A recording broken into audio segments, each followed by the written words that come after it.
아침에도 증거되는 말씀이 여러분들에게 주님의 음성으로 들려지기를 주님의 이름으로 축원합니다.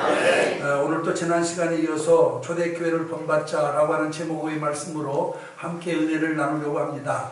지난 주간에는 사도행전 2장 43절 이하에 있는 말씀 가지고 초대 예루살렘 교회의 상황을 우리가 살펴보면서 예루살렘 교회를 본받기를 우리가 모두 간절히 희망을 했고, 오늘 아침에는 오늘 이 봉독한 31절 한 절 말씀 가지고 유대와 그리고 갈릴리, 사마리아, 이를테면 팔레스타인에 있던 교회들을 우리가 또 상황을 살펴보면서 팔레스타인 교회의 이와 같은 믿음을 본받고 또 그들의 이와 같은 신앙을 본받게 되기를 원합니다.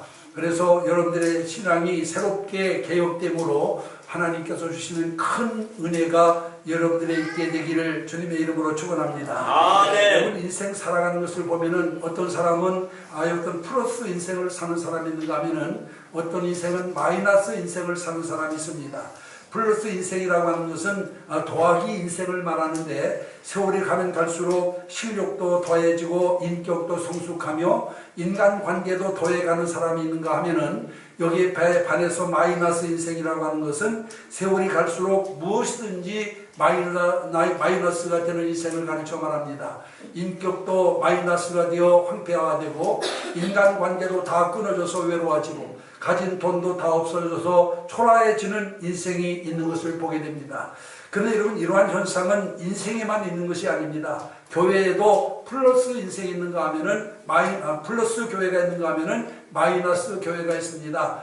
플러스 교회는 세월이 흘러가면 갈수록 성도가 성장합니다. 믿음도 성장하고 교세도 성장합니다. 반면에 마이너스 교회는 무엇이든지 줄어듭니다. 믿음도 줄어들고 교세도 줄어들고 재정도 줄어듭니다. 아마 여러분, 우리 교회가 마이너스 교회가 되기를 원하는 성도는 아마 여러분들 가운데 한 사람도 없으리라고 저는 믿습니다.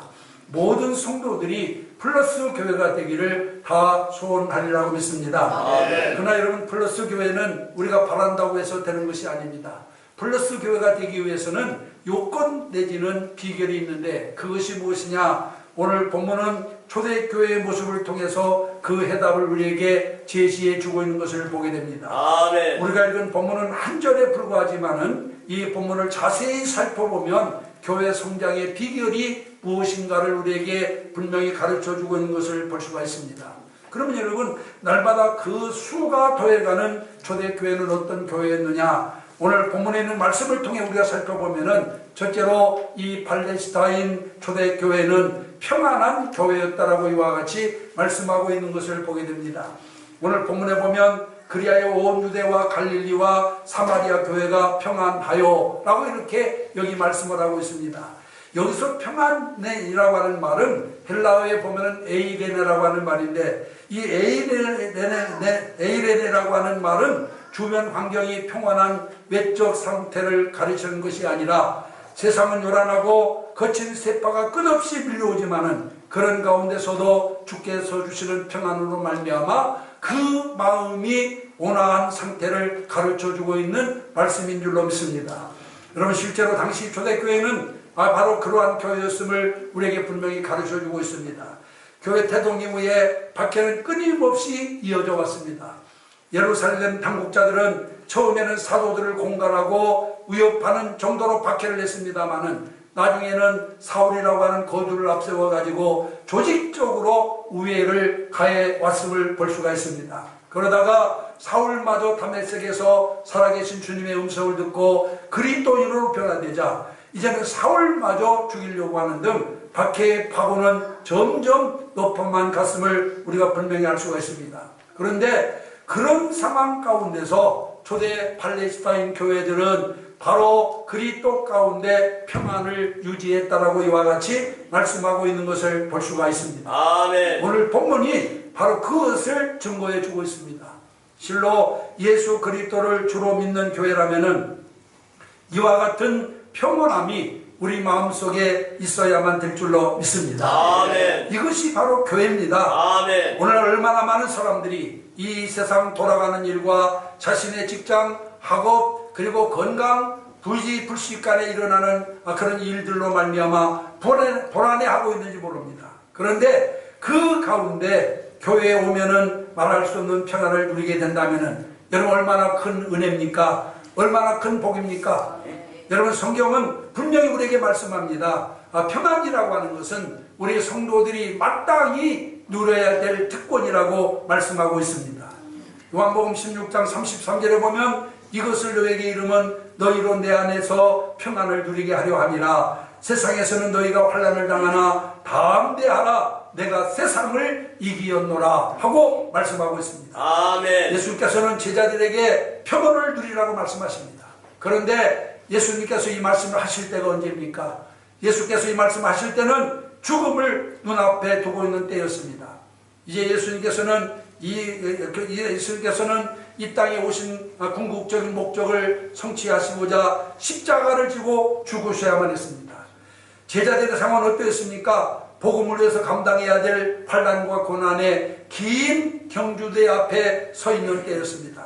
그런 가운데서 예수님은 내가 혼자 있는 것이 아니라 아버지께서 나와 함께 계셔 내 마음이 편안한처럼 너희도 내 안에서 이 평안을 누리라고 말씀하고 있습니다. 아멘. 여러분은 우리는 예수 그리스도 안에서 예수 그리스도가 주는 평안을 누리며 살아야 됩니다. 아멘. 여러분 세상 모든 짐 다 주님 앞에 내려놓고 주님 앞에 나오면은 우리 마음이 한없이 평안해져야만 될 줄로 믿습니다. 아멘. 비록 세상 살아가는 데는 우리가 여러분 여러 가지 환난을 당하고 고난을 당하기 때문에 여러분 여러 가지 모양으로 우리 마음이 혼란하지만 그러나 예수님 앞에 나오기만 하면 하나님께서 주시는 참된 평안이 우리 마음을 여러분 평온하게 만들어야만 될 줄로 믿습니다. 아멘. 한 부자가 있었습니다. 그는 돈이 많아 부족한 것이 없이 살았지만은 그의 마음은 늘 불안하고 초조했습니다. 어떠한 방법으로도 안정을 찾을 수 없던 그는 국리 끝에 마음을 평안하게 해주는 그림을 구하기로 작정을 합니다. 그래서 마음을 편안하게 해주는 그림을 그려오는 사람에게는 거액의 상급을 주겠다라고 이와 같이 말하면서 공모를 하게 되었습니다. 많은 화가들이 응모를 해서 마침내 전시하는 날이 되었습니다.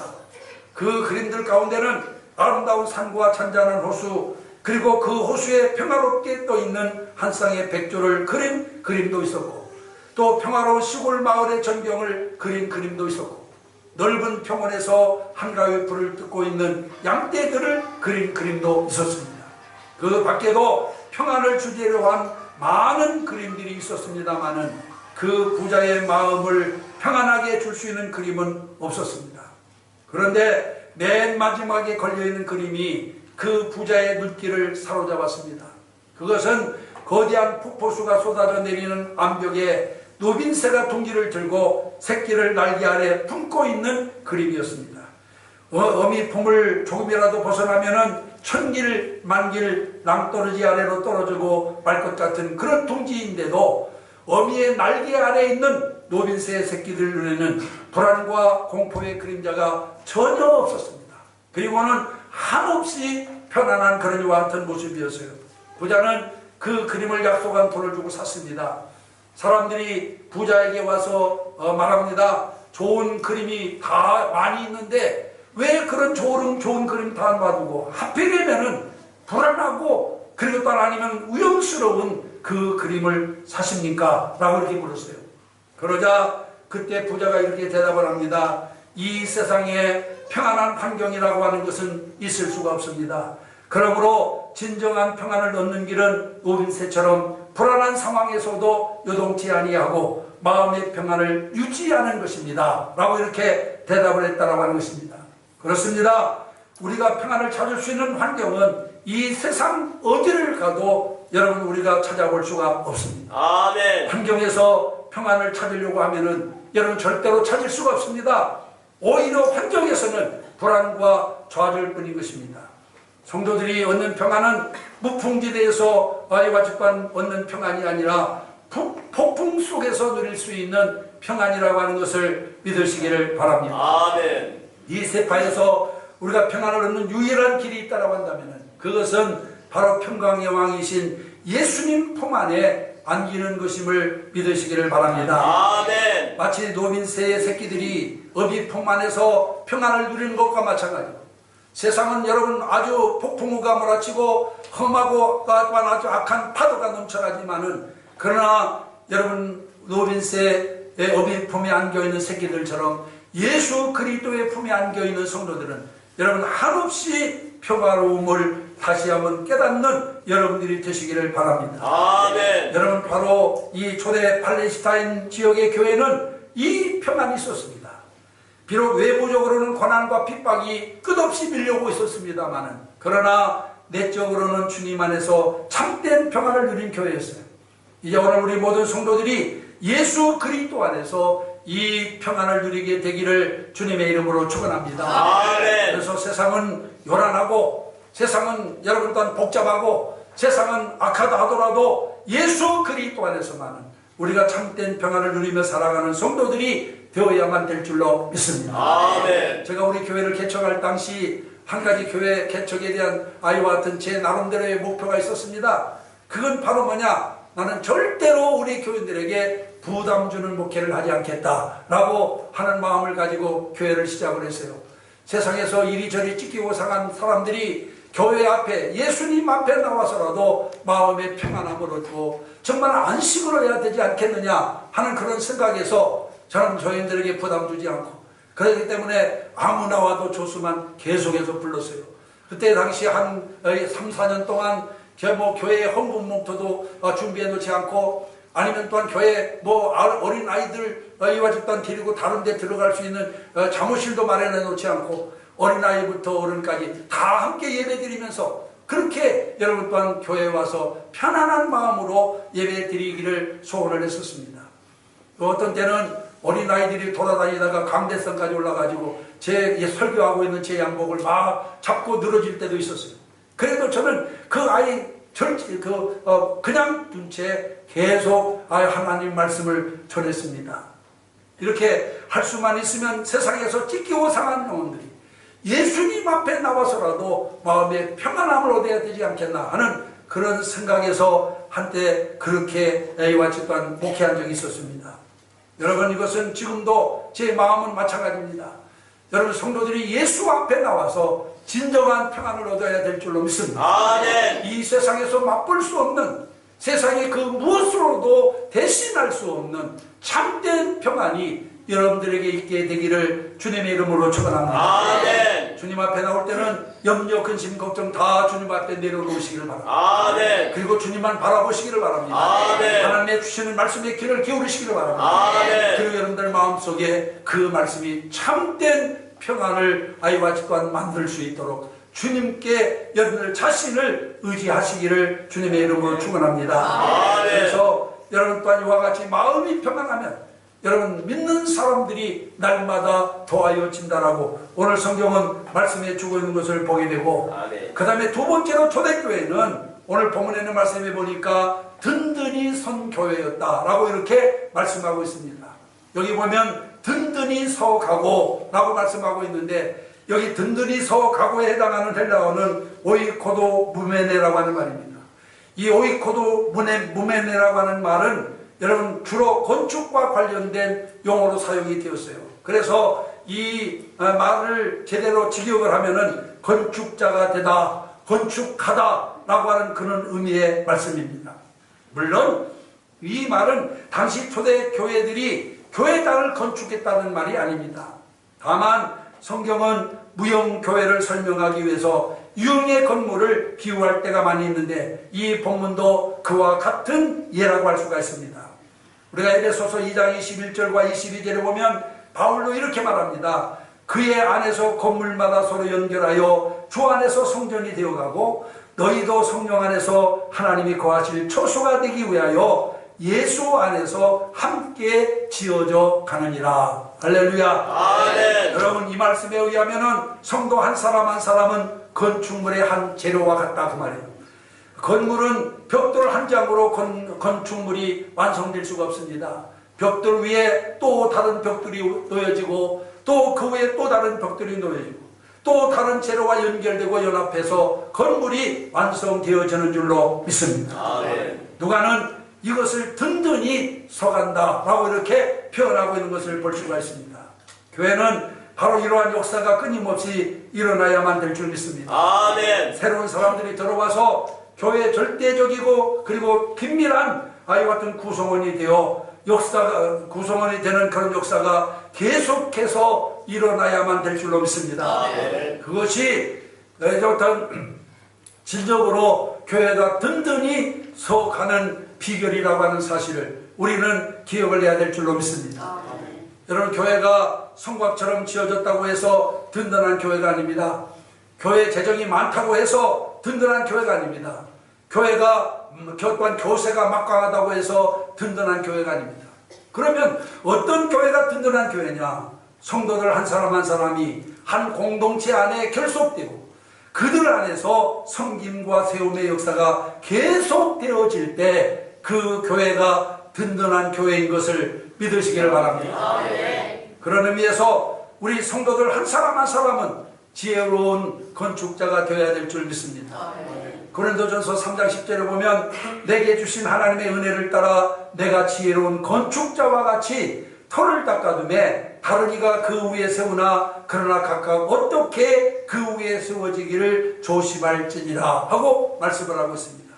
성도는 그리스도의 몸을 세우기 위해 존재하는 자들임을 믿으시기를 바랍니다. 아멘. 우리 모든 사람들은 하나님의 교회를 든든히 세우기 위해서 존재하는 사람이에요. 여기서 교회라고 하는 것은 여러분 이 건물을 말하는 게 아니에요. 아멘. 원래 교회라고 하는 것은 원어에 보면은 에클레시아, 에크라고 하는 말은 불러냈다, 그 다음 밖으로라고 하는 말이고 네시아라고 하는 불러냈다라고 하는 그런 뜻이에요. 저 세상에서 특별히 구별하여 불러낸 사람의 무리가 에클레시아 교회인 것을 믿으시기를 바랍니다. 아멘. 여러분 한 사람 한 사람이 교회입니다. 아멘. 우리는 여러분 주님을 모시고 있는 성령을 모시고 있는 여러분 우리 몸은 성령을 모시고 있는 성전이라고 말씀하고 있습니다. 아멘. 그렇기 때문에 우리가 교회입니다. 아멘. 이 건물은 구원받은 성도들이 하나님께로부터 부름받은 성도들이 함께 모여서 기도하고 찬송하고 예배하는 예배당입니다. 여러분. 아멘. 그렇기 때문에 우리 한 사람 한 사람이 올바르게 세워져야 여러분 이 서울 신구왕교회도 건강한 교회, 든든한 교회로 서게 될 줄 믿습니다. 아멘. 우리 한 사람 한 사람이 여러분 부실하게 되면 교회도 부실합니다. 아멘. 이 교회당도 부실해지는 거예요. 그렇기 때문에 우리 한 사람 한 사람이 하나님 앞에서 여러분 또한 하나님의 성전으로 든든하게 세워져야 여러분 서울 신구왕교회가 든든한 교회, 성장하는 교회, 부흥하는 교회가 될 줄 믿습니다. 아멘. 우리는 그리스도의 몸을 세우기 위해서 존재합니다. 에베소 4장 12절에 보면은 이는 성도를 온전케 하며 봉사의 일을 하게 하며 그리스도의 몸을 세우려 하심이라. 할렐루야. 아멘. 여러분 교회는 건물이 아닙니다. 진정한 교회는 성도들의 모임입니다. 성도들 한 사람 한 사람이 모여 성령 안에서 하나님이 거하실 처소가 되기 위해서 예수 안에서 함께 지어져 가는 것이 교회임을 믿으시기를 바랍니다. 아멘. 그러므로 든든한 교회를 세우기 위해서는 성도들의 마음이 같아야 됩니다. 마음을 같이 하지 않고서는 든든한 교회가 세워질 수 없습니다. 초대교회는 마음을 같이 하는 교회. 아멘. 지난 주일에 말씀드린 예루살렘 교회도 서로 마음을 같이 하는 하나된 교회였고 지금 팔레스타인에 분포되어 있는 이 유대와 그리고 갈릴리와 사마리아에 있는 교회들도 마음을 같이 한 하나된 교회였음을 믿으시기를 바랍니다. 아멘. 여러분 오합지졸이라고 하는 말이 있죠. 군대의 수가 아무리 많아도 여러분 또한 제각각 생각이 다르고 행동이 다르다면 그들은 힘이 없습니다. 그러나 작은 숫자라도 단결하면 큰 힘을 발휘하게 됩니다. 아멘. 큰 역사를 이룰 수 있습니다. 아멘. 여러분 아프리카 밀림에서 가장 무서운 것이 무엇인지 아세요? 아마 아프리카에서 가장 무서운 것이 뭐냐 그러면은 뭐 어떤 분은 사자라고 그러고 어떤 사람은 호랑이라고 그럴지 모르지만은 아프리카 밀림에서 가장 무서운 것은 불개미떼라고 합니다. 불개미떼. 의외죠 여러분? 왜 불개미떼가 가장 무서우냐? 눈에도 잘 보이지 않는 객체 하나하나를 놓고 보면은 눈에도 잘 보이지 않는 개미지만은 이 개미가 수십만 마리가 여러분 먹이를 실컷 먹고 낮잠을 즐기고 있는 사자와 몸속으로 막 파고 들어가서 그래서 사방에서 물어뜯기 시작하면은 사자도 어쩔 줄을 몰라가지고 그냥 그 초를 막 뛰어다니다가 제 불에 지쳐 죽어 쓰러져 죽게 된다고 합니다. 그러면은 그 사자는 불개 밑에 밥이 된다고 합니다. 그래서 여러분, 사자를 잡아먹는 것이 있는데 그게 바로 불개미라고 합니다. 여러분, 어떻게 그 객체로 보면은 눈에도 보일라 말라가는 이 작은 사자가, 작은 개미가 사자를 잡아먹을 수 있을까요? 수십만 마리가 한 같이 A와 하나가 되어 행동할 때 사자도 또한 죽일 수 있는 근심이 나타나게 되는 줄로 믿습니다. 초대교회들은 바로 이렇게 모든 성도 한 사람 한 사람이 자기 생각대로 자기 뜻대로 행하지 아니하고 서로 하나님의 교회를 위해서, 주님의 영광을 위해서 하나가 된 교회였기 때문에 이런 엄청난 역사가 일어나게 된 것을 믿으시기를 바랍니다. 아멘. 이제 우리 교회가 초대교회를 본받아야 될 줄 믿습니다. 아멘. 그래서 초대교회와 같이 든든한 교회가 그 교회로 세워져야 될 줄로 믿습니다. 아멘.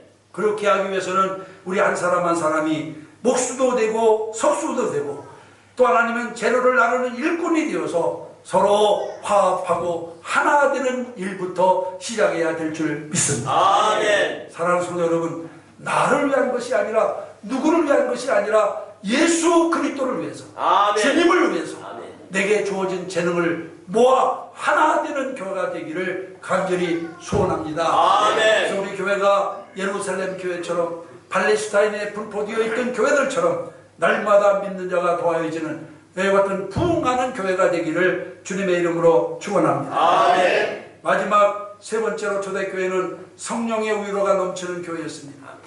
오늘 본문 하반절에 보면은 성령의 위로로 진행하여 수가 더 많아지니라 하고 말씀하고 있습니다.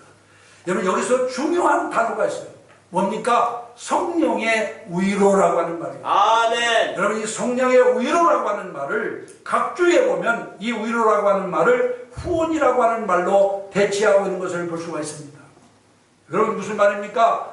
여러분, 초대교회는 성령의 이와 같은 강력한 후원을 받는 교회였다. 할렐루야. 아멘. 성령의 위로가 넘치는 교회라고 하는 말은 여러분, 초대교회는 성령의 강력한 후원을 받는 교회였다. 할렐루야. 아멘. 오늘 우리 교회가 무슨 일을 할 때 든든한 이와 같은 또한 든든한 교회로 세워지기 위해서는 성령의 강력한 이와 같은 후원을 받는 교회가 되어야 될 줄 믿습니다. 아멘. 오늘날 우리가 무슨 일을 할 때 든든한 재정 후원자를 만나게 된다는 것은 큰 복이라고 할 수 있어요. 여러분, 사업을 하는데 여러분 또한 그 사업 자금을 얼마든지 팍팍 밀어줄 수 있는 그런 후원자를 만난다라고 하는 것은 사업하는 사람에게 있어서 큰 힘이 되는 겁니다. 여러분, 만약 그렇지 못하고 정말로 딱 틀림없이 여러분 대박 날 만한 좋은 아이디어를 가지고 있다 하더라도 여러분 그 일을 펼칠 만한 나와 같은 또한 재정적인 후원이 없으면 여러분 아무것도 할 수 없는 겁니다. 세상의 일도 이와 같이 후원자를 잘 만났을 때 여러분 또한 어떤 그 기업이 또한 아니면 사업이 든든하게 세워지는 것처럼 신앙도 마찬가지입니다. 여러분 믿음 생활도 마찬가지예요. 여러분 우리의 삶을 이와 같이 또한 절대적으로 후원할 수 있는 분이 계시다라고 한다면은 우리는 성공적인 삶을 살게 될 줄 믿습니다. 아멘. 그런데 우리가 기억할 것이 하나 있어요. 후원자들도 아무리 돈이 많다고 해서 아무 사업이나 후원자가 되는 것은 아닙니다. 여러분 손익을 다 따져보고 확실하다고 하는 확신이 있을 때에만 여러분 또한 후원을 하게 되는 겁니다. 거기 투자하는 거예요. 아무 일에나 투자하지 않고 여러분 또한 이익이 확실하면 여러분 거기에 투자를 하는 것입니다. 이런 의미에서 볼 때 성령께서 초기 교회의 후원자가 되어 주셨다라고 하는 것은 대단히 시사하는 바가 큽니다. 즉 성령께서 도와주지 않을 수 없을 만큼 초대 팔레스타인 교회 성도들이 대단한 열정을 가지고 주의 일을 했다라고 하는 것을 여기서 우리에게 가르쳐 주고 있는 것을 볼 수가 있습니다. 그래서 오늘 우리는 교회를 교회답게 세우고자 하는 열정이 우리들 마음속에 있어야 될 줄 믿습니다. 아멘. 정말로 하나님 보시기에 합당한 심령이 되고자 하는 그런 뜨거운 열정이 우리에게 있어야 될 줄 믿습니다. 아멘. 한국 교회가 70년대, 80년대, 90년대까지 엄청난 부흥을 했어요. 여러분 적어도 한국 교회 교인 수가 1200만이라고 자부하면서 큰 소리를 떵떵 칠 때가 있었어요. 그러나 이건 90년대 이전에 최고점을 찍고 난 다음에 지금 계속해서 교회마다 아이와 교인 수가 떨어지고 있습니다. 여러분 그러나 지금도 여전히 부흥하는 교회가 있어요. 교회마다 숫자가 줄고 재정도 줄고 또한 아니면 또한 점점 모든 것이 아이와 또한 취약해감에도 불구하고 그런 가운데도 부흥하는 교회가 있습니다. 그 교회가 어떤 교회입니까? 그 교회는 교회 구성원인 교인들이 교회 성장에 대한 뜨거운 열정을 가지고 열심을 다하는 교회는 지금도 성장하고 있습니다. 아멘. 이런 교회는 성령께서도 도와주지 않을 수 없고 역사하지 않을 수 없는 것입니다.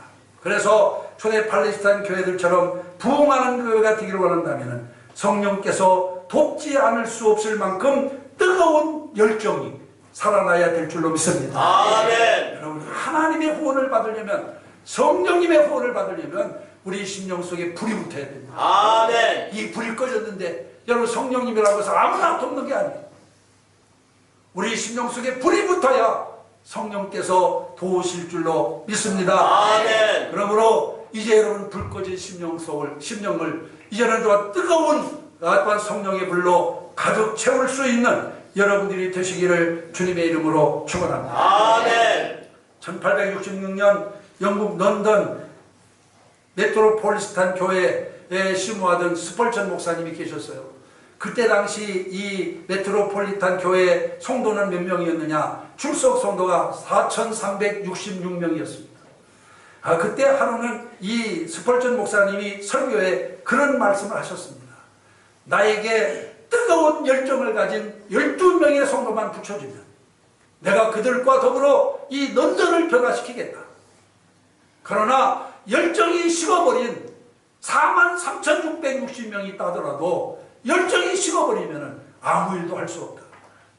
여러분 우리가 깊이 사겨야 할 말씀이라고 생각합니다. 아멘. 여러분은 정말로 이 교회를 변화시킬 만큼 이 사회를 변화시킬 만큼 복음적인 뜨거운 열정이 있습니까? 지금? 아멘. 한번 자신을 돌아봐야 돼요. 정말 내 가정을 변화시킬 만큼 복음에 대한 뜨거운 열정이 있나요? 그 열정이 식어졌기 때문에 가족도 구원하지 못하고 있지 않습니까? 내 민족과 그리고 조국을 구원할 만한 복음의 뜨거운 열정이 우리 심령 속에 지금 살아있나요? 그러니까 점점 교회가 쇠퇴하고 있지 않습니까? 제가 간절히 바라고 소원하기는 우리 신광교회 성도들만이라도 연늘 심령 속에 불이 붙기를 바랍니다. 아멘. 내 가정을 복음하고 내 이웃을 복음하고 내 민족과 조국을 복음화해서 정말로 이 땅에 복음의 꽃이 활짝 피게 하겠다라고 하는 뜨거운 열정이 여러분들 심령 속에 불처럼 타오르게 되기를 주님의 이름으로 축원합니다. 아멘. 열정이 없는 사람 수천 수만을 가져다 놓는다 하더라도 그들을 통해서는 아무 일도 할 수 없어요. 열정 있는 사람 한 사람은 있어도 그는 여러분 성령의 강력한 후원을 받고 있기 때문에 그로 인하여 여러분 사회가 변화될 줄 믿습니다. 아멘. 하나님은 열정 있는 교회를 쓰십니다. 아멘. 하나님은 열정 있는 사람을 쓰십니다. 아멘. 사도 바울을 보세요.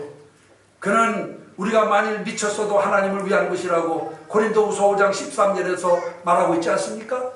그는 미쳤다 소리를 들을 만큼 복음의 열정을 가지고 있는 사람이었습니다. 이런 그의 열정이 교회의 부흥과 영광을 가져왔음을 믿으시기를 바랍니다. 아멘. 여러분 신앙에는 열정이 필요합니다. 아멘. 이런 열정을 가진 사람을 성령이 도와주십니다. 아멘. 성령이 후원합니다. 아멘. 성령이 함께하십니다. 아멘. 우리 심령에 이런 뜨거운 열정이 살아나야 돼요. 영국에서 성공적으로 아이와 작가 활동을 하고 있던 브리스틀이라고 하는 분이 있어요. 이분은 나이가 들어감에도 불구하고 글을 썼다 그러면 베스트셀러가 돼요. 그 내노라하는 젊은 작가들이 많이 썼음에도 불구하고 여러분 이 사람은 글을 썼다 그러면 베스트셀러가 됩니다. 그래서 어느 한 사람이 그에게 가서 물었습니다.